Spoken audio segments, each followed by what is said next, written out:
Buenas tardes. Seguimos con el ciclo de pensamiento cristiano dedicado a Dios y al ser humano.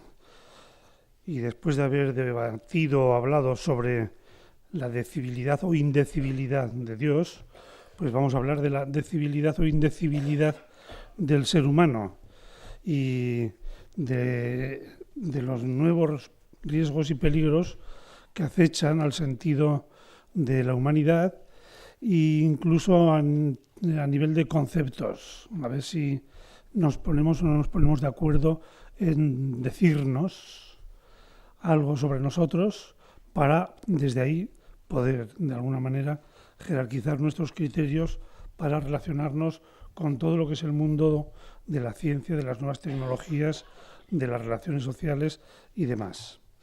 Y para hablar de esta cuestión en la que se expresa la fragilidad humana de una manera tan clara, pues tenemos con nosotros a Jesús Jaime. Jesús lleva toda la vida trabajando el tema de la moral desde la perspectiva teológica, enseña, somos colegas en el Centro Regional de Estudios Teológicos de Aragón, en el CRETA, y además ejerce la actividad pastoral y el ministerio pastoral en la parroquia del Portillo.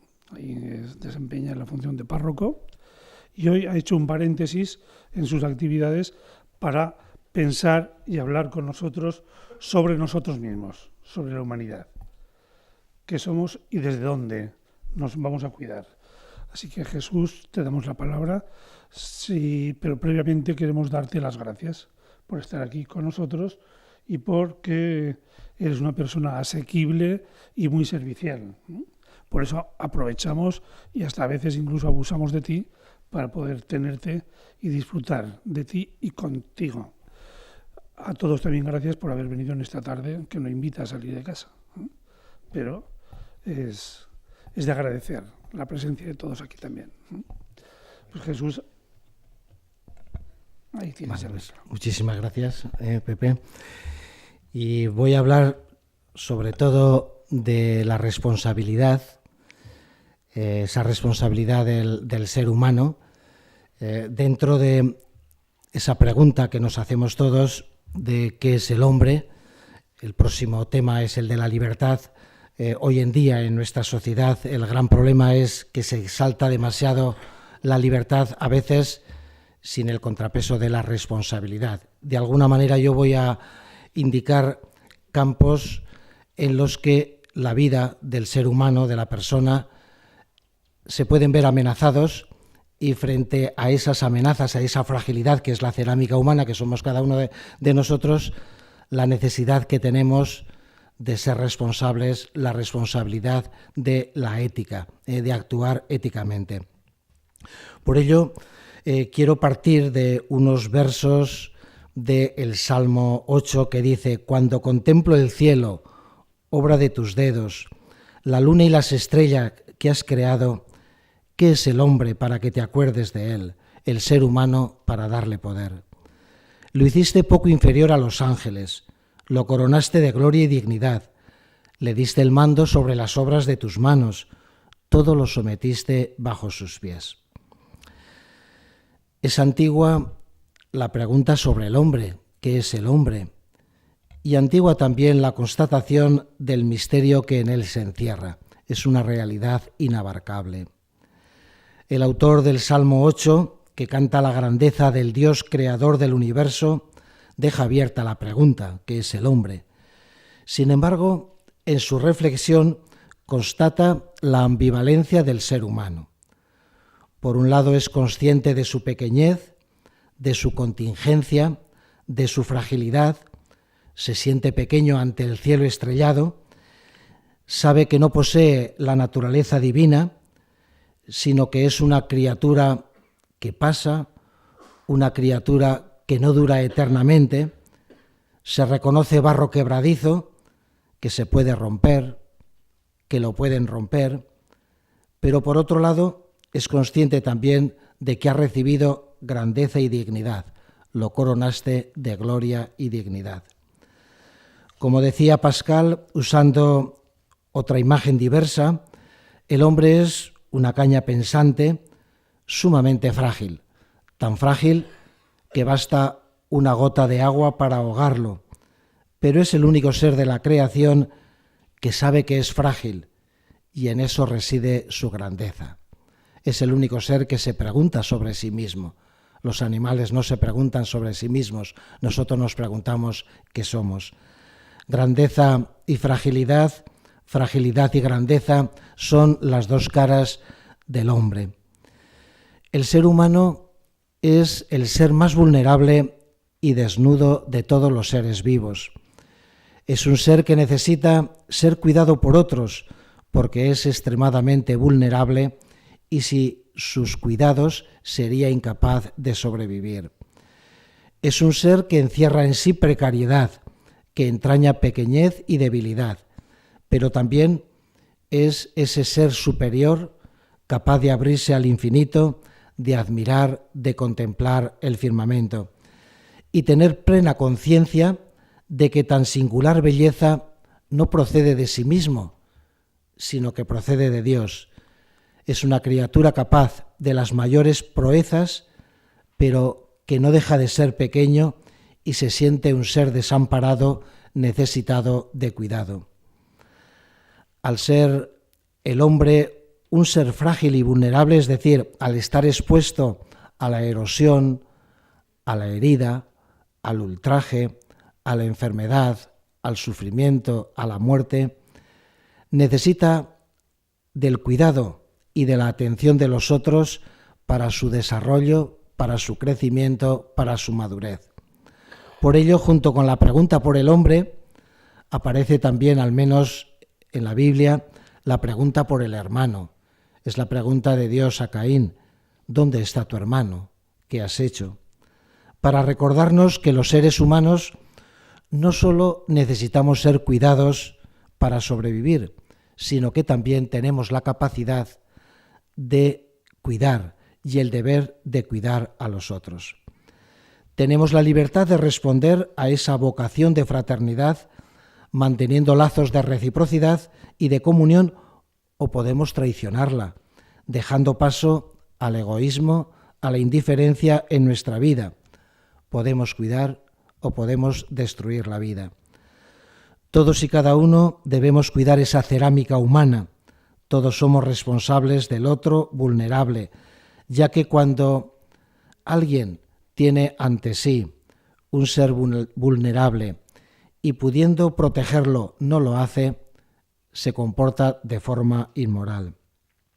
Esta ética del cuidar y de la responsabilidad se amplía hoy no solo a los hombres y mujeres, sino también a los animales, la naturaleza, la tierra, para no correr el riesgo de autodestruirnos y destruir la diversidad de la vida. Tenemos la responsabilidad de cuidar y proteger la tierra y los seres humanos.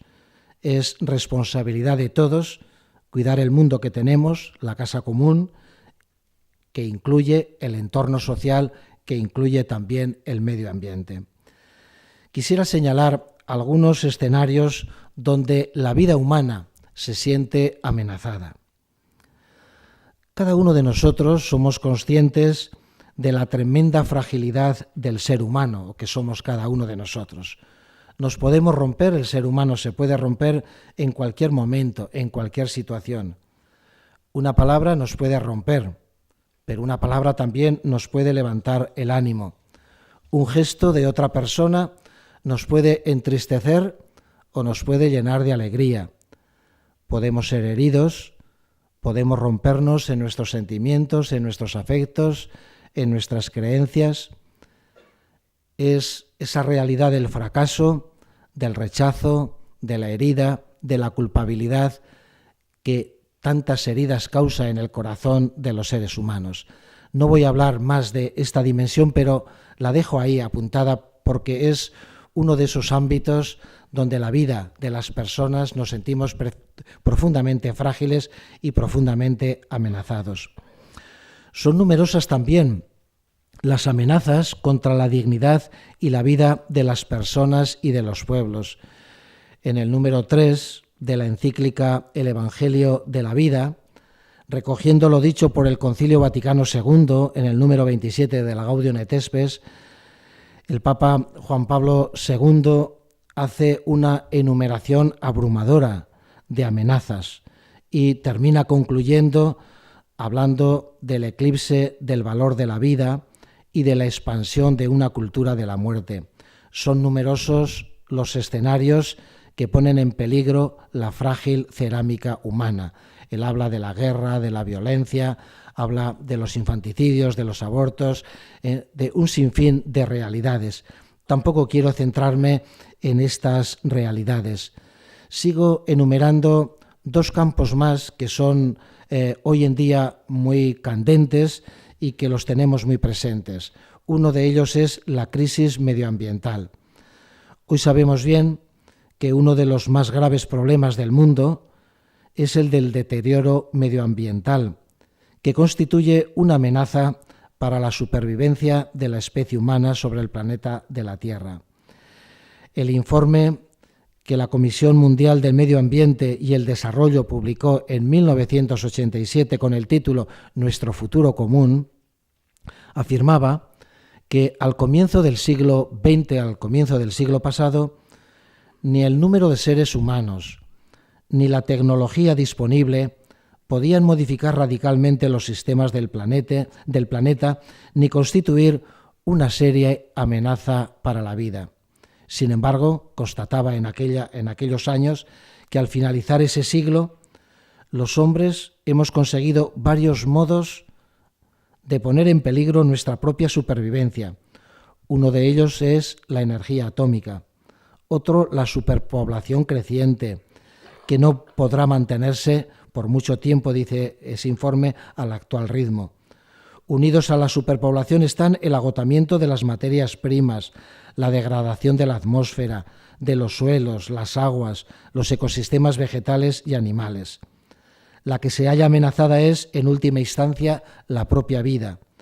Por eso, la protección y defensa de la vida sobre nuestro planeta se ha convertido, dicen ellos, en un imperativo ético que debe regir las actuaciones tanto de los científicos como de los políticos. Muchos hablan de la necesidad de un cambio radical de rumbo en la historia para permitir la supervivencia de la especie humana y de los demás seres vivos y de la preservación del planeta, todo lo que se genera con el cambio climático. Como señala Leonardo Boff en un libro reciente que habla de la sostenibilidad, dice: existe una percepción generalizada de que, dado el estado en el que se encuentra la Tierra, no tiene un futuro demasiado halagüeño. Precisamente la mayoría de los elementos importantes de la vida, el aire, el agua, el suelo, la diversidad, los bosques, la energía, se encuentran en un proceso acelerado de degradación. La economía, la política, la cultura y la globalización siguen un derrotero que no puede ser considerado sostenible, debido a los niveles de expoliación de los recursos naturales, así como la generación de desigualdades y conflictos y los consiguientes desgarros que producen. Si no cambiamos, dice, podremos vernos seriamente afectados por situaciones de enorme dramatismo y capaces de poner en peligro el futuro de nuestra especie y dañar gravemente el equilibrio de la Tierra. Frente a esa toma de conciencia de esa crisis medioambiental desde los años 80, se viene hablando de la necesidad de un desarrollo sostenible o sustentable, aquel que es capaz de cubrir las necesidades del presente sin comprometer las posibilidades de futuras generaciones para satisfacer sus propias necesidades. Y se habla además de la necesidad de que todos adquiramos unos hábitos saludables, de que ejerzamos un consumo responsable.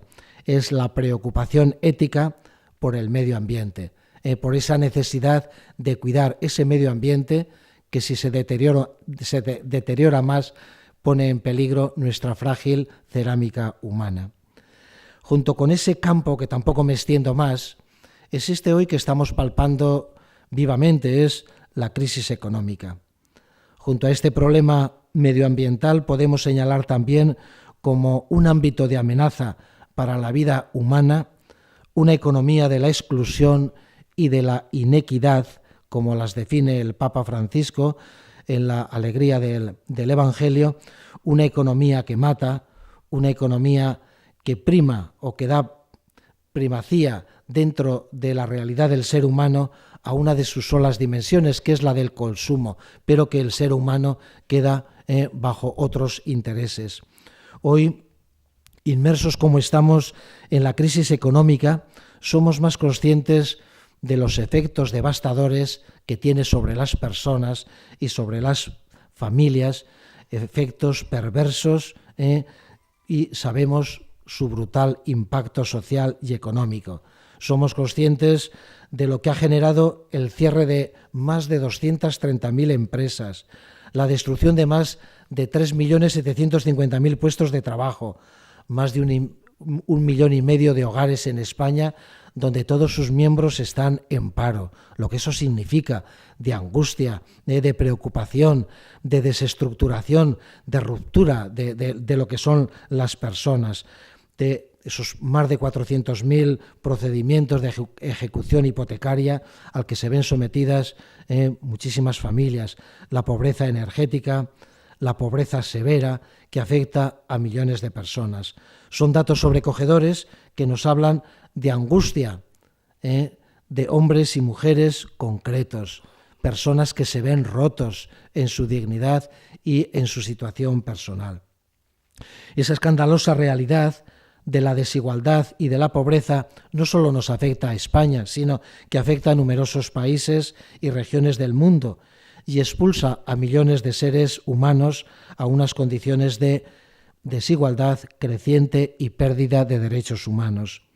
Adela Cortina, en uno de sus últimos libros, ¿Para qué sirve la ética?, sostiene que ninguna sociedad puede funcionar si sus miembros no mantienen una actitud ética. Ningún país puede salir de la crisis si las conductas inmorales de sus ciudadanos y políticos siguen proliferando con toda impunidad. Necesitamos que la ética esté presente en la empresa, en la economía de mercado, en el mundo de las finanzas, porque la sociedad no puede vivir ni sobrevivir a largo plazo, mantenerse y conservarse, crecer hacia adentro y hacia afuera sin convicciones éticas, sin valores morales comunes. Vemos que desde todos los campos, desde todos los ámbitos, se nos está pidiendo una actitud ética, una actitud de responsabilidad. Hay un campo, un ámbito que es en el que me voy a detener más por lo que significa o por lo que puede significar. Son los interrogantes que la ciencia y de la técnica nos están planteando a nuestra sociedad actualmente y en el futuro. Voy a centrarme, por lo tanto, en el ámbito de la evolución de los conocimientos científico-técnicos por la excepcional capacidad de cambio que encierran y que pueden activar. Algunos califican el momento que estamos viviendo como de un cambio epocal, como un momento tremendamente paradójico. Como señala Diego Gracia, uno de los grandes bioéticos españoles, la ciencia es hoy, a la vez, la gran amenaza y la gran esperanza de la humanidad. El hombre, nosotros, nos hemos vuelto capaces de hacer brotar la vida humana en el laboratorio y somos capaces de variar el estatuto genético de nuestra propia especie. Podemos mutar el código genético y provocar la mutación en la dirección elegida. Pero también tenemos la posibilidad de autodestruirnos. Juan Massieu dice que nunca hemos tenido tantas posibilidades de cuidar la vida como en la actualidad, pero nunca antes la vida se había encontrado tan amenazada como hoy en día.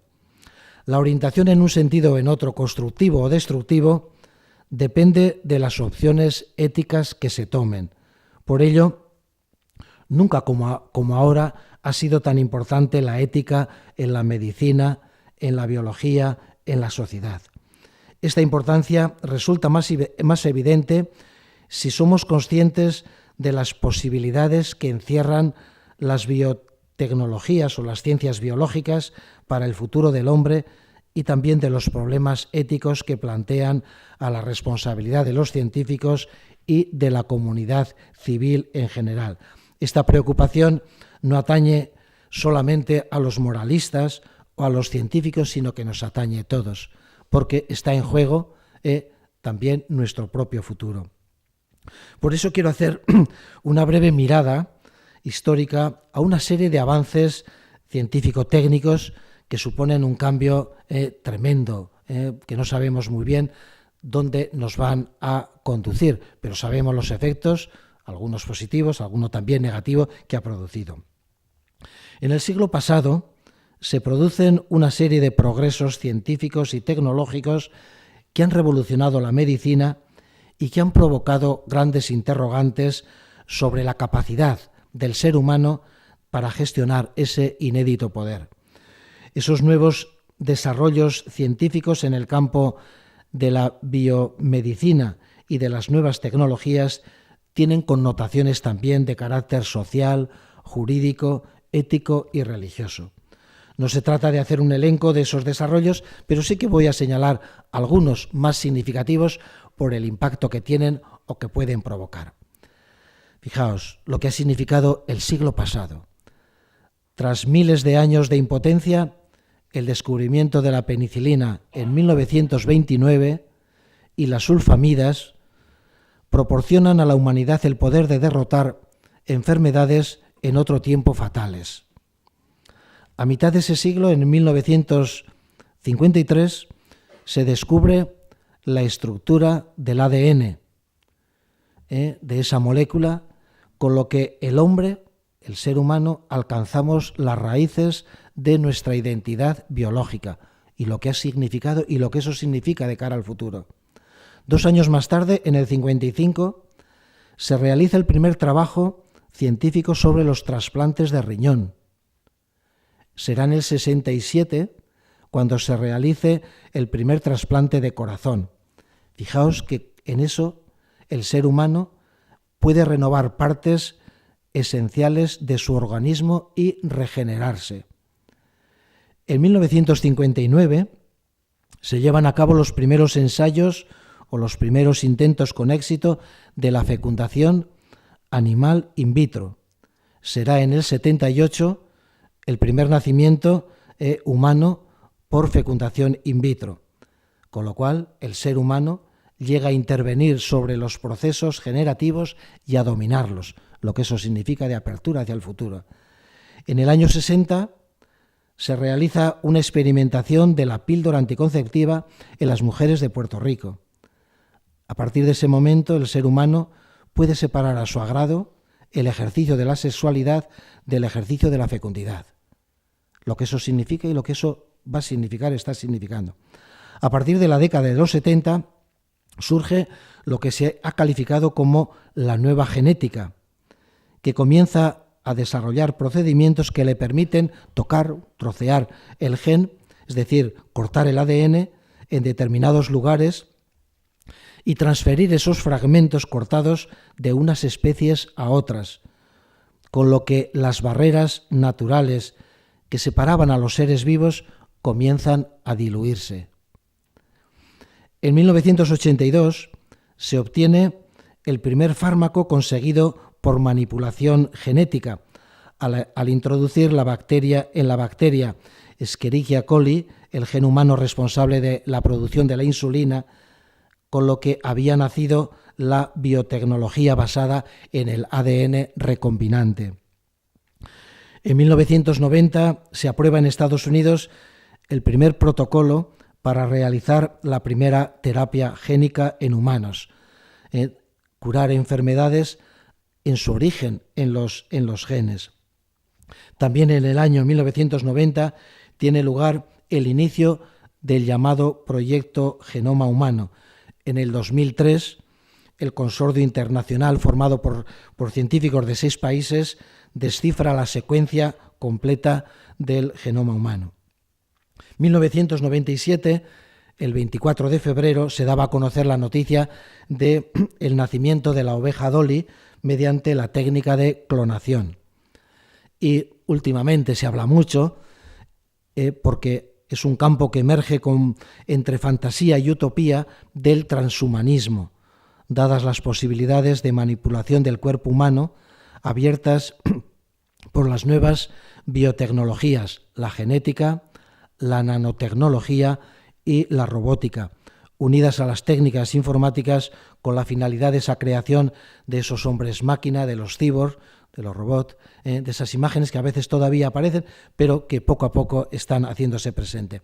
Todos estos progresos originan serios interrogantes cuando son aplicados al ser humano en la práctica médica. Piénsese en lo que significa la ingeniería genética aplicada a la biología humana, con orientación no solo de curar, sino de lo que puede ser perfeccionar el ser humano. ¿Y hacia dónde nos puede conducir? ¿Hacia dónde nos puede llevar? El conocimiento del genoma humano y el uso de esos datos se puede hacer en distintos campos. Depende qué campos y para qué los utilicemos. Se puede hacer con intención de estudiar los comportamientos o las posibilidades laborales y tener la secuencia completa de quién va a ser más propenso a enfermedades o no, lo que eso puede significar de manipulación del ser humano. Pero también puede ser a nivel policial, a nivel farmacológico, es decir, son datos que se almacenan, que están ahí, o quién los controlará. Son elementos que siguen interrogando. Las técnicas de reproducción humana, ya sabemos todos los problemas que hoy en día generan, pues madres biológicas, madres genéticas, madres civiles, en el sentido de que son las que madres de adopción, es decir, revoluciona el campo, es decir, y nos hace situarnos de una manera distinta. O, por ejemplo, las posibilidades de aplicar la clonación a la especie humana, tanto en ese sentido o en ese significado reproductivo, como en el llamado terapéutico. Todas las grandes esperanzas que están depositadas en el uso de las células troncales. Si queréis también lo que son las fronteras en los trasplantes de órganos, cuando hablamos de los xenotrasplantes, los órganos que se trasplantan que pertenecen a otras especies. Fijaos cómo se diluyen. Por eso decía antes, Pepe, que hay una pregunta que continuamente aparece. ¿Qué somos? ¿Qué somos el ser humano? ¿Qué es la persona? ¿Cuáles son las características? Bien, todas estas innovaciones crearon y crean entusiasmo y a la par interrogantes. El hombre, por primera vez en su historia, se encuentra en la situación de poder controlar aspectos de su existencia, pero brota la pregunta: ¿seremos capaces de administrar ese poder? Nadie duda de los beneficios incalculables del progreso de los conocimientos científicos y técnicos, que han posibilitado el desarrollo que tenemos, que ha supuesto una gran mejora para la humanidad. Hay motivos de esperanza para encontrar solución a muchos problemas que hoy nos angustian y amenazan, pero este optimismo no está exento de peligros y ambigüedades. Como decía, como afirma y he dicho antes, el profesor Diego Gracia, la ciencia es hoy a la vez la gran amenaza y la gran esperanza de la vida humana.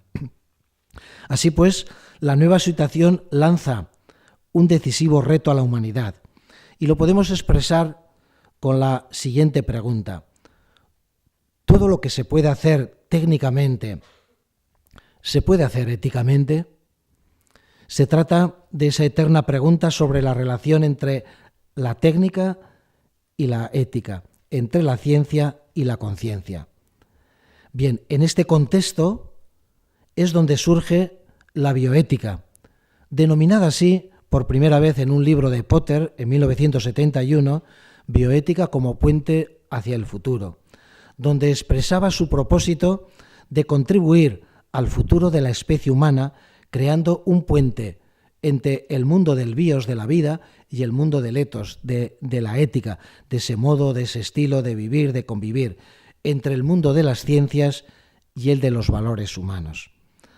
Él dice: hay dos culturas, ciencias y humanidades, que parecen incapaces de hablarse la una a la otra, y si esta es parte de la razón de que el futuro de la humanidad sea incierto, entonces posiblemente podríamos construir un puente hacia el futuro construyendo una disciplina, la bioética, como un puente entre esas dos culturas. Los valores éticos no pueden ser separados de los hechos biológicos. Ante los desafíos que suscita la biotecnología, son muchos los científicos que han lanzado el grito de alarma y hablan de la necesidad de una nueva ética para evitar una posible catástrofe de la humanidad o una utilización que no redunde en favor de la vida y de las personas, sino en su contra. En muchos momentos han sido los mismos científicos los que se han planteado esa contención a través de moratorias y de convenios. Señalo, por ejemplo, como 3 elementos para que nos demos así una idea de que es la misma comunidad científica, o al menos muchos científicos responsables, los que se hacen la pregunta y tratan de responder a esos retos o a esos interrogantes. Fijaos, poco después de iniciarse la manipulación genética, con la aparición de la ingeniería genética, con esa posibilidad de transferir porciones de código genético de una célula a otra, incluso de unas digamos, especies diversas, se creó una explicable alarma, hasta el punto de que vieron esa posible aplicación como un gran peligro y empezaron a hablar de que eso podía significar una bomba biológica, mucho menos costosa que la nuclear, mucho más fácil que conseguir. Y por eso el premio Nobel Berg, junto con otros 18 investigadores en ese campo de la ingeniería genética, alertaron a la comunidad científica sobre los riesgos inherentes de que elementos de esa nueva técnica se pudiesen, diríamos, desarrollar sin un control suficiente. Subrayaban los posibles riesgos de la técnica, ya que decían microorganismos modificados genéticamente podían escaparse al medio ambiente, ocasionando enfermedades para las que los seres humanos careciesen de defensas. Convocaron una conferencia en Asilomar en enero de 1975 para solicitar una moratoria o detención de esos experimentos potencialmente peligrosos.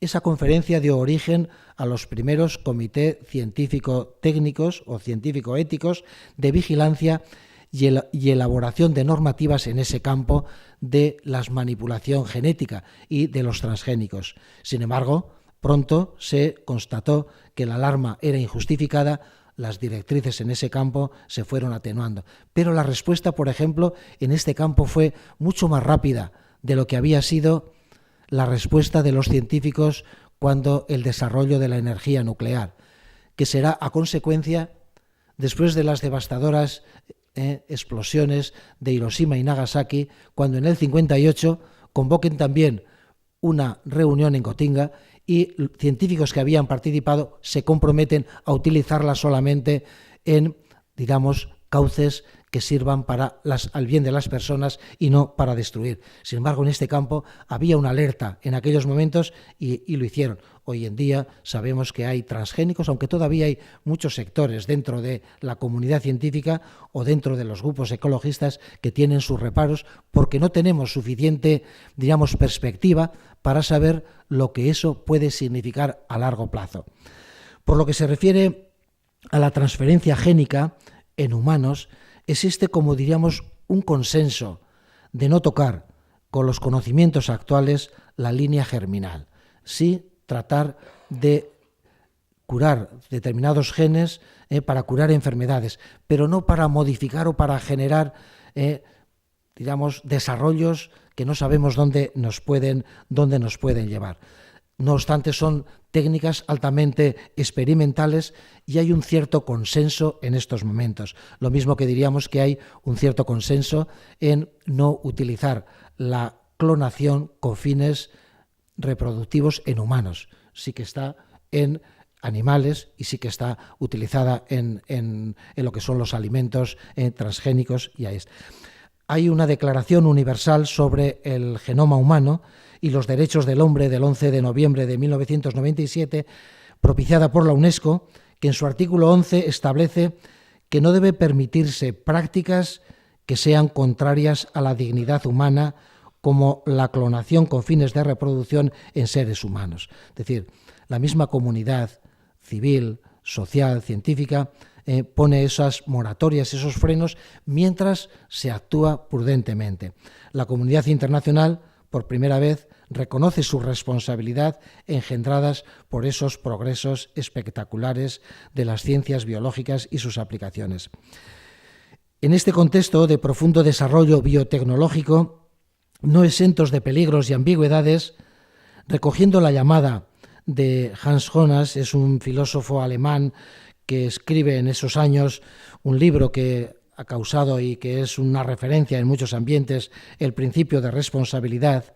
Numerosos científicos y estudiosos hablan de la necesidad de una ética de contención. Algunos hablan de una ética de frenos voluntarios, no impuestos, sino voluntarios. Una ética de responsabilidad.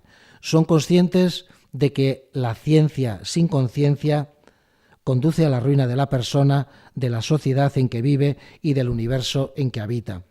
Ven la necesidad de poner o de señalar unos límites éticos al uso de la ciencia y de la técnica en el campo de la biotecnología, pero sigue estando el problema: ¿dónde y cómo colocar esos límites? Y aquí la reflexión se abre a posturas contradictorias. En eso no hay unanimidad.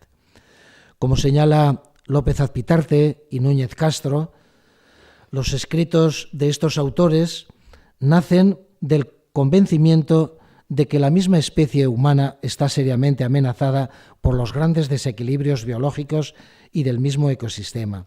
La única alternativa que nos queda es que toda la ciencia, que sin lugar a duda irá creciendo de forma progresiva, se abra hacia la otra orilla, para que este puente vincule con eficacia los avances científicos y experimentales con los valores humanos. Que no disociemos lo que son los valores o los avances científicos con el ser humano. Hemos llegado a un momento en el que el avance científico puede permitir al ser humano controlar la evolución. Es un poder impresionante al que le hemos abierto ya cauces de realización, aunque todavía quede mucho camino por recorrer, pero sin lugar a dudas esto nos abre a realidades nuevas.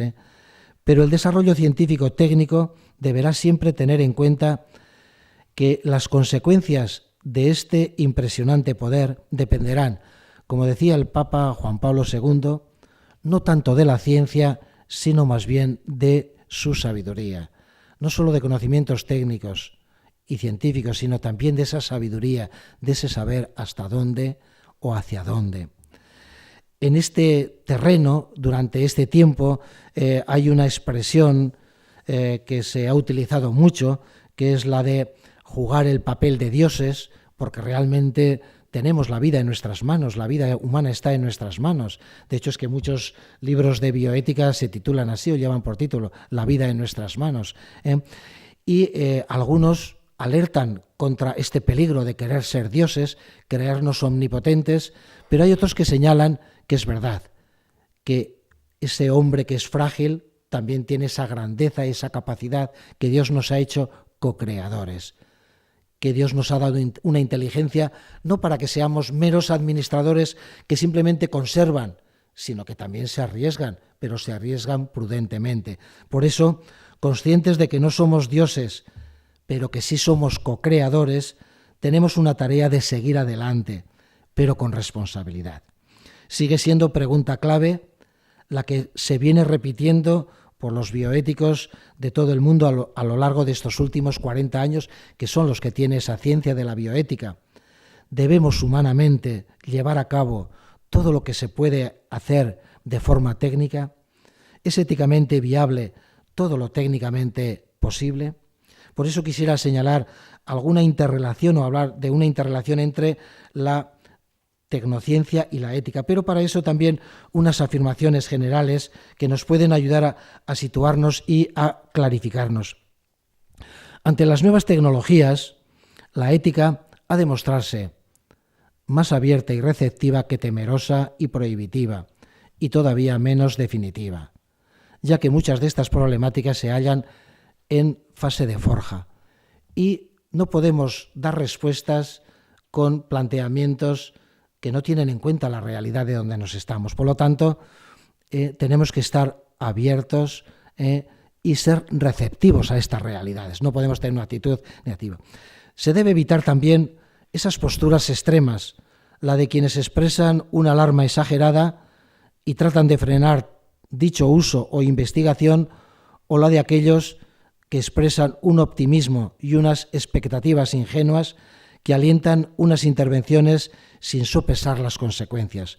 Entre una postura y otra hay una vía media que es una prudencia pero audaz, como la llama Juan Massieu, o una incertidumbre pero responsable.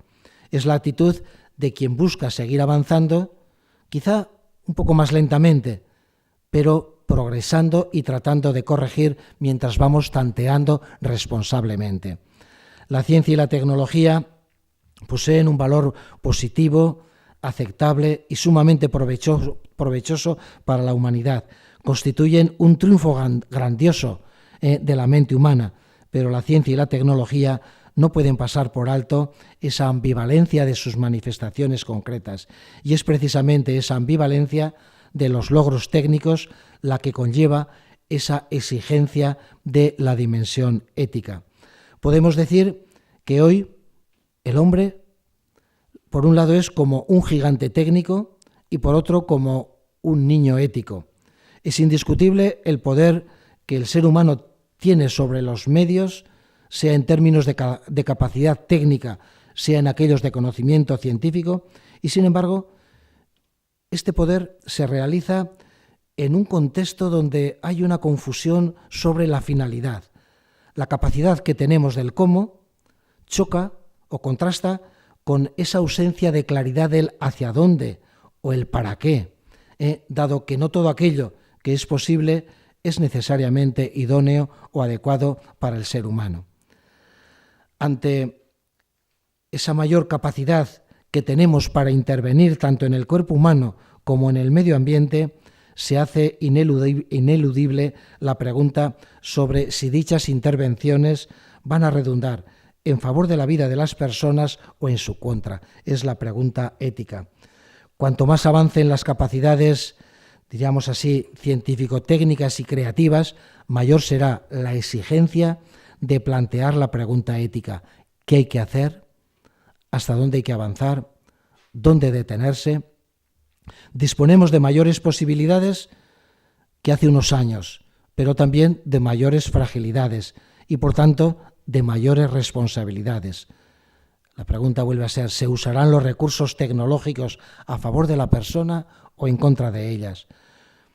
Hay con ello un ambiente muy pragmático, muy utilitarista, que hoy predomina, y por eso hoy está presente en nuestra sociedad el imperativo tecnocientífico, el imperativo tecnológico. Todo aquello que se puede, se debe hacer. Y algunos, junto con ese imperativo, vienen a decir que, bueno, en esa competencia que hay en el ambiente científico, pues dicen, si no lo hacemos nosotros, otros lo harán en nuestro lugar. Y así la libertad de investigación en esta concepción pragmático-utilitarista no conoce límites, y todo aquello que es posible o parezca realidad, pues, o que pueda ser realizable, pues parece ser que está autorizado, que es deseable, sin ninguna restricción o condición. A la luz, quizá, de estas observaciones, sería necesario concluir que se vislumbra un futuro en el que ese imperativo tecnológico se impone sobre otras consideraciones que parecen borrar la pregunta ética. Sin embargo, junto con esas tendencias existen otras que hacen esa propuesta de la necesidad de dar sentido a la obra del hombre. En general, se puede constatar un retorno de la pregunta ética y comienzan a ser los médicos, los biólogos, los científicos, los que reconocen que la biología describe la vida, pero no da sentido. Un signo de esa pregunta o del retorno de esa pregunta ética es, por ejemplo, la proliferación de los comités de ética, que son cada vez más numerosos en todos los países y en casi todas las disciplinas biomédicas y científicas. Hay una fuerte preocupación en algunos de que la manipulación genética se pueda convertir en un nuevo cauce de neocolonialismo del mundo técnicamente desarrollado sobre los países pobres, y se preguntan qué intereses van a prevalecer en el desarrollo de las nuevas biotecnologías. Recientemente, en una entrevista, el doctor Soria hablaba de que si todo el esfuerzo que está realizando él junto con su equipo es para producir una serie de medicamentos que después solamente van a poder adquirir aquellos que tengan capacidad adquisitiva, decía, yo me quito la bata. Son personas que tienen unos planteamientos también éticos. Evidentemente que en el ser humano hay una sed de saber, de conocer, de hacer, de luchar contra los límites, y eso ya es una respuesta y una respuesta ética. Esta insaciabilidad del hombre, de la ciencia y del progreso, no obstante, exige complementarse con una pregunta ética: ¿hacia dónde hay que ir? ¿Cómo llegar? Y esa exigencia se hace más necesaria porque el poder científico y tecnológico ha alcanzado un nivel en el que cabe la posibilidad técnica de destruir la humanidad entera. Pensemos en las armas atómicas o en la contaminación medioambiental o lo que serían las guerras bacteriológicas. Por eso, en el último apartado sería: ¿se puede hacer éticamente todo lo que es técnicamente posible? Nos encontramos en un momento en el que, en principio, parece factible todo, pero ni debemos hacer todo cuanto sea técnicamente posible, ni soluciones técnicas resuelven el lado humano de los problemas, ni tecnologías biomédicas hacen sin más la vida más sana. En medicina cada vez somos más conscientes que junto con el cuidar está también el cuidado, que junto con la técnica está también la relación humana. Hoy vemos que la ciencia y la tecnología no tienen la última palabra ni lo pueden todo, y a veces hay que tener una lucidez para asumir que hay enfermedades que no se curan, reconocer nuestra propia fragilidad, nuestra propia limitación y asumirla. La ciencia y la tecnología constituyen un triunfo grandioso de la mente humana y el arranque de una serie de impulsos de superación y de logros en cadena en la historia del hombre. Ahora bien, no debemos olvidar que pueden convertirse también en el enemigo del hombre y de la naturaleza, ya que de ella brotan acciones ambiguas e incluso otras que pueden ser contrariamente inmorales. La tecnociencia es un medio que nos ayuda a transformar la vida del individuo y de la sociedad, siempre que esté orientada y sujeta a un fin: la salvaguarda de aquel equilibrio ecológico-social que posibilite a la vez la realización armoniosa y humanizadora de todos los seres humanos. Es la toma de conciencia de ese no saber hacia dónde puede llevarnos la revolución tecnocientífica la que ha propiciado la llamada a la responsabilidad en Jonas, al actuar responsablemente en Diego Gracia, o como dice Marciano Vidal, la necesidad de una ética de orientación. Desde esa clave vamos comprendiendo que el progreso no puede ser confundido con mero avance tecnológico, que el progreso solo puede ser considerado como un valor éticamente admisible cuando viene a ser mejora de la naturaleza y de la vida humana en general, cuando se da un auténtico proceso de humanización. Es el criterio de humanización lo que da sentido a la orientación y a las decisiones que se deben tomar en el campo del desarrollo científico-técnico. Y debemos entender por humanización la realización de todo el hombre y de todos los hombres, como señala la encíclica Populorum Progresso. Por lo tanto, solo puede ser positivamente ético aquello que respeta, posibilita, potencia la mejor realización personal del ser humano, y sería inmoral todo aquello que despersonaliza. Sería éticamente o puede ser positivamente ético aquello que comporta una mayor humanización de la sociedad, y sería inmoral todo aquello que socialmente deshumaniza. Sería positivamente ético aquello que salvaguarda la naturaleza, y sería inmoral todo aquello que la degrada. Concretando un poco más, cabría formular la tesis siguiente: éticamente factible es todo y solo aquello que contribuye a la salvaguarda del ser humano, es decir, a la salvaguarda o a la personalización del ser humano, a la mayor humanización de la sociedad y a la salvaguarda de la naturaleza. Y es preciso resaltar esa afirmación que cuestiona radicalmente ese planteamiento pragmático tecnocientista en boga, que dice o considera que es moralmente lícito y obligatorio hacer todo lo que es técnicamente posible. Todo lo técnicamente posible se puede llevar a cabo y se debe llevar a cabo. Desde una convicción de una ética de la responsabilidad, diríamos que actuar y se puede actuar o hacer aquello que humanice a la persona, aquello que humanice también a la sociedad, aquello que salvaguarde a la naturaleza. Frente a ese todo está permitido, de alguna manera la invitación es a que eso sea para bien de la persona. La propuesta de una ética de la responsabilidad, que tiene unas connotaciones también más amplias, donde abarca al cosmos, es positiva, ya que lo que viene a decir es que es éticamente factible todo lo que personaliza y humaniza.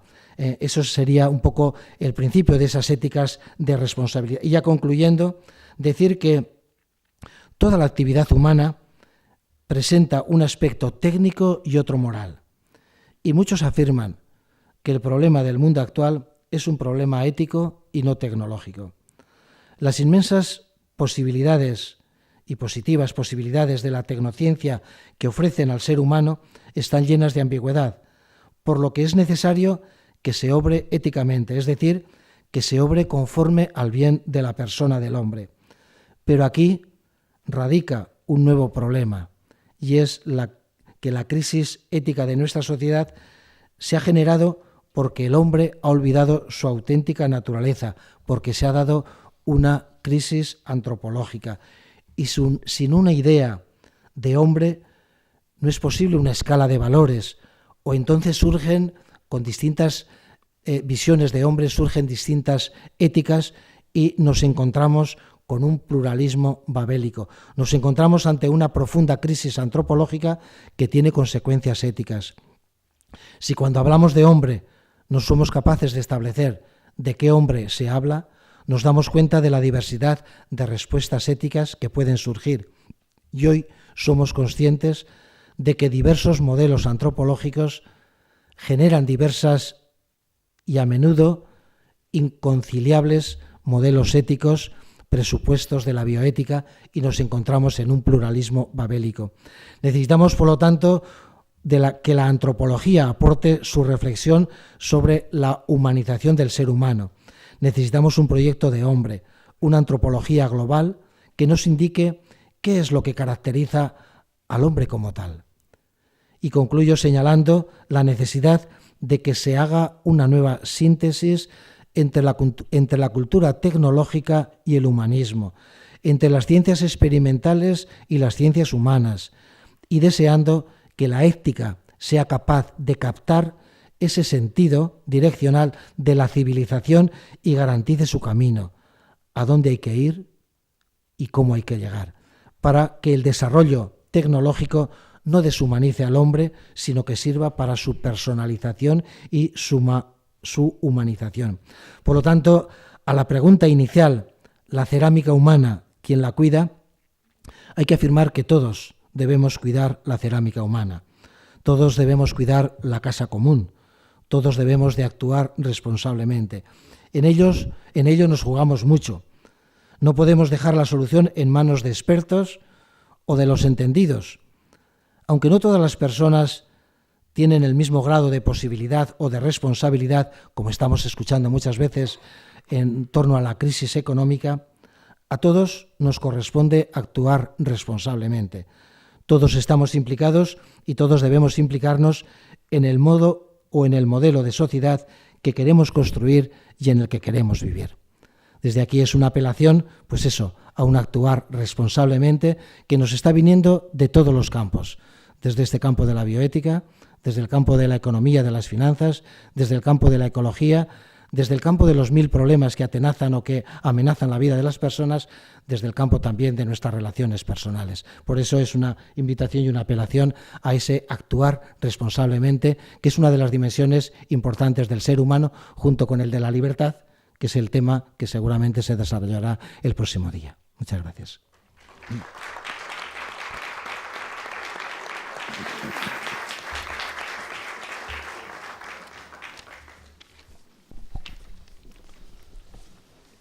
Pues tenemos unos minutos para intervenir y ya me han pedido por ahí la palabra.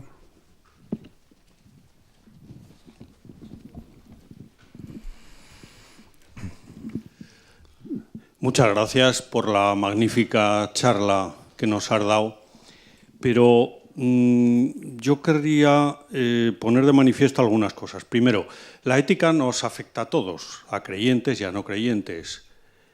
Y por lo tanto, nosotros, los creyentes, siempre habrá tensión entre los avances científicos y los valores morales, siempre. Y esa tensión pues, se manifiesta de muchas maneras. A mí me gustaría entrar en el campo de la teología, porque claro, cuando uno oye estas charlas siempre se queda como agobiado por esa especie de matiz apocalíptico que llevan añadido, ¿no? La destrucción del mundo, etcétera, ¿no? Estoy totalmente de acuerdo en que somos responsables y sobre todo co-creadores y que por lo tanto debemos trabajar en esa línea que nos has marcado. Pero voy a la teología. Creo que fue el profeta Jeremías al que Dios le puso en la boca lo de «Yo seré vuestro Dios y vosotros seréis mi pueblo». ¿Cómo puede Dios abandonar su creación y dejar que esa creación se vaya a pique? Dios, jugamos con una promesa de salvación en la historia. Por lo tanto, esa es una pregunta importante dentro del campo de la teología, que apenas hemos hablado de ello.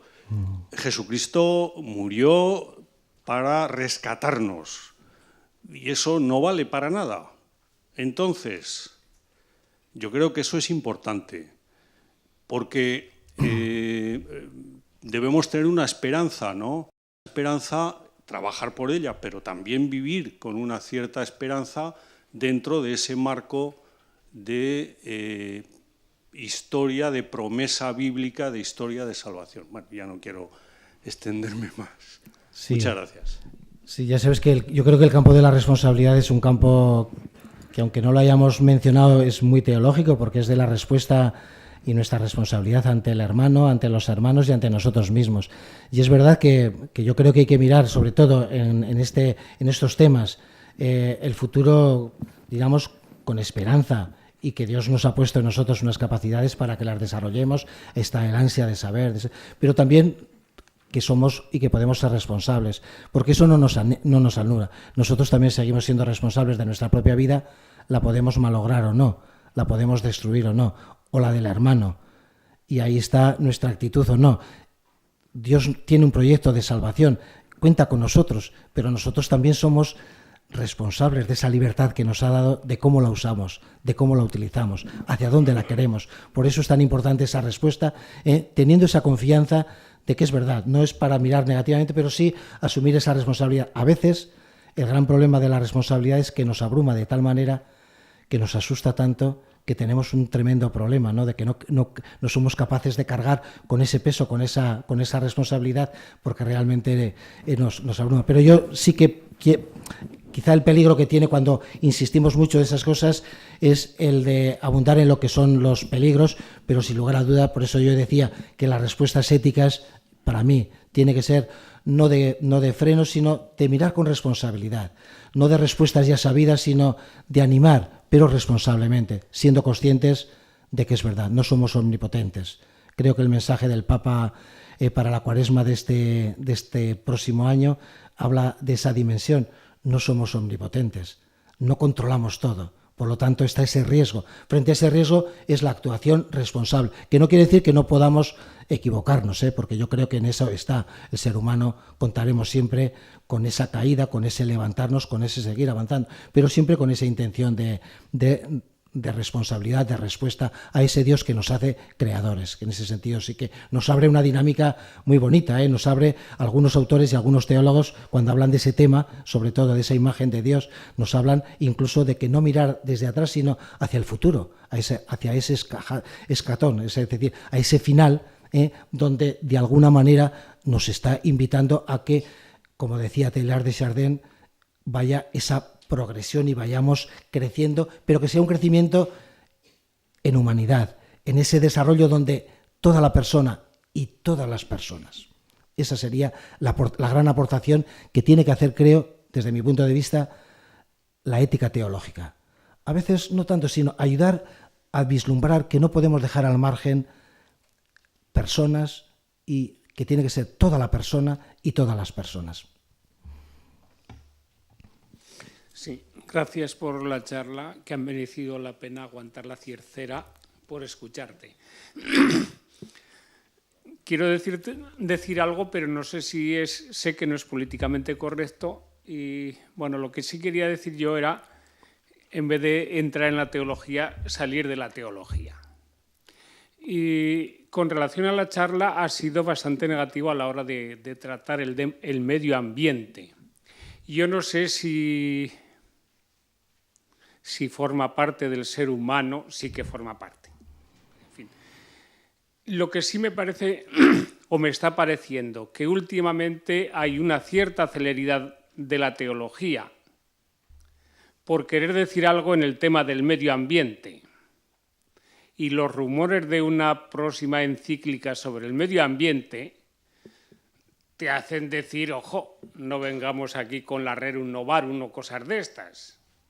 O sea que yo sí que diría, la ciencia diga las cosas de la ciencia, la religión diga las cosas de la religión y la ética intente poner un faro de luz en ciertas cosas, pero me da la sensación de que hay una cierta... Sí, cierto deseo de montarse en el carro. Sí, sí. Pero fíjate, es a partir de los años 80 cuando se empieza a hablar del desarrollo sostenible. Es decir, en años anteriores solamente se hablaba de planes de desarrollo. Es la toma de conciencia que ya surgía en los años 70 de que las fuentes, digamos así, que tenemos no son ilimitadas, que hay limitaciones, el que hace una toma o grandes desastres que se producen y que están. Nosotros tenemos reciente el Lindano y ahí tenemos una contaminación para muchos. Es decir, somos conscientes y llega un momento en el que ya no son discursos tremendamente alarmistas, sino profundamente realistas. Ya no son discursos que en principio capitaneaban determinados grupos ecológicos, sino que hoy en día los tenemos todos muy asumidos. Actuar y consumir responsablemente. Y ahí viene una toma de conciencia. Y yo creo que en eso vamos ganando. Aquí en España, por ejemplo, no. Pero, por ejemplo, puedo decir, en Italia llevan desde años celebrando un día el respeto, la salvaguarda, le dicen ellos, del medio ambiente. Es una forma de tomar conciencia y de introducir también esas realidades en nuestra preocupación. Porque es verdad que si no cuidamos ese entorno, eso repercute sobre esa frágil cerámica que somos nosotros. Somos más conscientes en ese sentido y desde ahí es desde donde vamos tomando conciencia de esas realidades. Yo creo que por ahí, y seguramente lo que es la aportación de todo el mundo está esperando, quizá una palabra, no sé si tiene que ser la encíclica, pero yo creo que es seguramente para ahondar que necesitamos respuestas éticas también en ese campo. Yo para mí, el desarrollo sostenible o el consumo responsable es una respuesta ética. Por lo tanto, la ética no es una cosa solamente de ideas de eso, sino es algo de la vida y de la vida para hacerla más saludable para nosotros y también más perdurable para los demás. Buenas tardes. Ha sido una charla impresionante y conforme ibas hablando, yo me daba cuenta de cómo Dios estaba influyendo, hablando de la teología que hablaban antes, influyendo en la vida. Y es algo especial. Entonces, pienso que la charla ha sido extraordinaria en el sentido de que nos ha informado, nos ha hecho responsables de lo que podemos hacer y no hacer. Y sobre todo he visto pues, que se ha terminado, como ha empezado, pensamiento cristiano, cuestiones sobre Dios. Y creo que esto nos lleva a Dios a todos.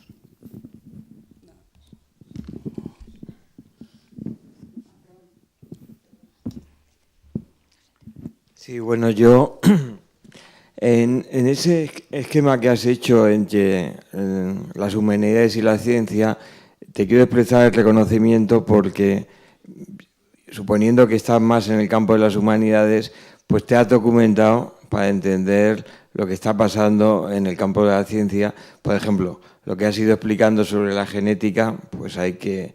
el esfuerzo de documentación y los ejemplos que has ido poniendo, pues te expreso mi reconocimiento. Pero voy a terminar un poco por la parte final de tu conferencia porque creo que sintetiza muchas cosas. Y según te oía en la conferencia y después sobre todo al final, me he acordado de un libro de un famoso biólogo norteamericano, Wilson, que se llama así, Salvemos el planeta Tierra, y que tiene muchas analogías con las cosas que tú has dicho. Él, desde una postura agnóstica, empieza el libro de una manera sorprendente, que me quedé... Escribe una carta al sacerdote de su comunidad donde él vive, no supongo que él no va a los oficios, pero bueno, y le hace un llamamiento diciendo que dado que la ciencia es uno de los grandes motores de la humanidad, tú lo has explicado muy bien, y dado que la religión es el otro, juntemos fuerzas para salvar al planeta Tierra. Es lo que le viene a decir en el prólogo, ¿no? Entonces yo la pregunta que te haría, ya que te has preocupado mucho por la parte de entender lo que pasa en la ciencia, ¿las religiones están respondiendo a esa llamada? Institucionalmente, ¿están utilizando esa capacidad movilizadora sobre los seres humanos y en particular la religión cristiana para avisar y movilizar de lo que nos estamos jugando es el propio planeta y la propia sobrevivencia del ser humano, aparte y sobre todo viviendo con dignidad, ¿no? ¿Cómo ves tú el tema ese de que se esté respondiendo a esa invitación que hace alguien desde una postura agnóstica, ¿no? Sí, yo creo que sí que hay elementos, ¿no? A lo mejor estamos esperando esa encíclica. Es verdad que Benedicto XVI en la Caritas in Veritatem ya insinúa alguno, porque son problemas que están digamos, candentes, y yo creo que en algunos temas donde han aparecido, quizá a lo mejor ha sido muy monopolizado siempre por todo lo de la vida, el comienzo de la vida o no, y esos generan como muchos interrogantes, pero yo creo que sí que poco a poco va entrando esa dimensión, porque ahí nos jugamos todo. Yo creo que en el informe de medio ambiente, donde viene a decir son tomas de conciencia, y en estos momentos yo creo que es una toma de conciencia de hacia dónde vamos. Cuando nos ponemos un poquitín a pensar en lo del transhumanismo, hacia dónde puede ir, claro, son realidades que es un cambio total del concepto de vida humana. Cuando nos preguntamos qué es el hombre, bueno, ¿qué es lo que nos preguntaremos dentro de 10, 15 años? Es decir, son conceptos que no tienen nada que ver con lo que eran hace 200 años o quizá invariablemente hasta hace 50, pero es que hoy en día estamos en una capacidad tal en el que podemos, entonces, ser conscientes un poquitín, y ahí es donde tienen que entrar mentes lúcidas, mentes reflexivas, mentes donde de alguna manera puedan vislumbrar hacia dónde, y ese hacia dónde que sea respetuoso con el ser humano y con todos los seres humanos, que no solamente sea primar, porque todos sabemos del tremendo poder que significa todo esto, pero ¿en manos de quién? Y un poco lo que es la pregunta del doctor Soria es la pregunta de todos. Es lo que hemos visto este verano en lo de la crisis del ébola. hasta que no nos ha afectado aquí, prácticamente no hemos hecho. Ahora, una vez que ha afectado ya a europeos, ya se ponen una serie de protocolos, pero o lo de la hepatitis C, es decir, costoso para quién, pero estamos hablando de países, pero en otros países es que no llegan casi ni los genéricos.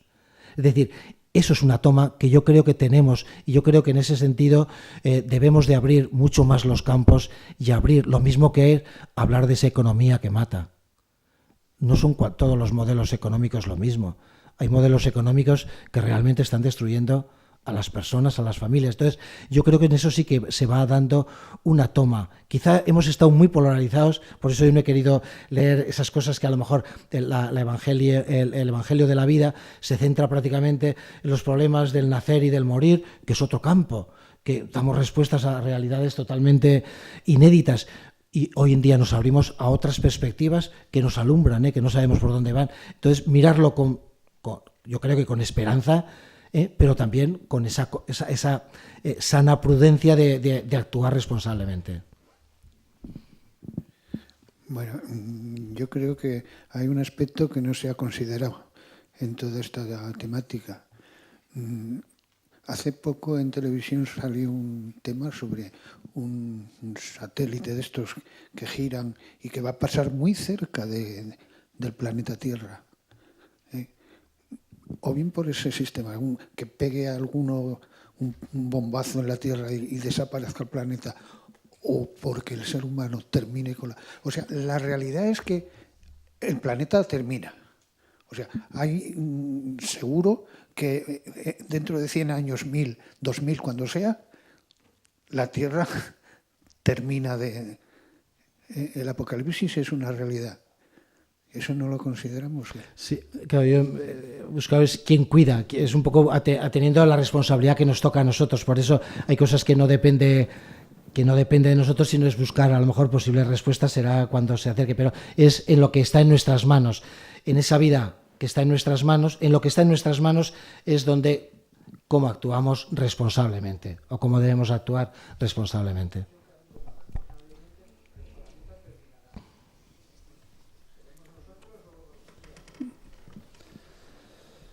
Tenemos que terminar y no habíamos hablado de la responsabilidad con libertad y el próximo día hablaremos de la libertad. El ser humano se mueve. Pablo en Gálatas nos dice que para la libertad nos ha liberado Cristo, pero en un momento determinado dice también que aunque él se siente muy libre, la libertad la entiende él para el servicio a los demás y entiende que si en algún momento su uso de la libertad puede escandalizar a alguno de sus hermanos judíos que lo ve comiendo cerdo, sacrificando carne, no sé qué, tal, por sensibilidad a un hermano al que puede herir, dice él, haciendo uso de mi libertad, me privaré precisamente de usarla para no herir al hermano. En esa problemática, entre afirmar la imposibilidad de ser libres, entre afirmar la posibilidad de serlo totalmente, ahí nos movemos nosotros en nuestra historia y en nuestra convivencia. ¿Somos libres hasta dónde? Pues el próximo día espero que nos respondan a la cuestión. Hasta el próximo martes. Gracias de nuevo, Jesús.